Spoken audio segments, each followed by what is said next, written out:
Kim Chiu dinamaya ni Paolo Avellino. Kim may matinding pinagdaraanan.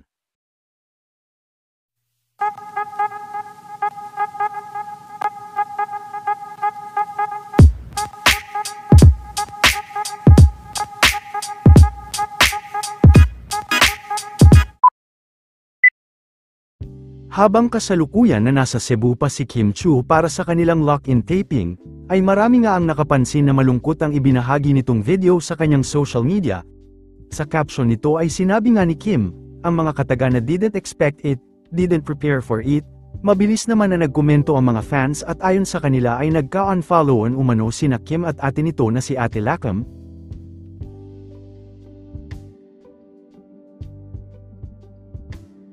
Isa sa sinasabing dahilan ng mga nagkomento, ay dahil nakakasama ni Kim ang isang ate nito na noon pa umano di okay sa kanyang Ate Lakam.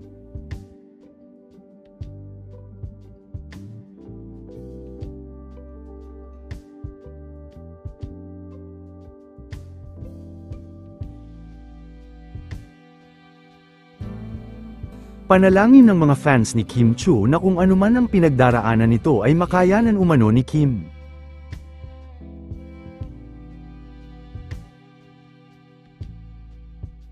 Kaya mo yan Kimi, matapang ka, malakas ka diba, malalampasan mo rin yan. Sa kabila ng mga ito ay palagi naman na nakaalalay at nakadamay si Paolo Avellino kay Kim Chiu, spotted din sila na magkasama.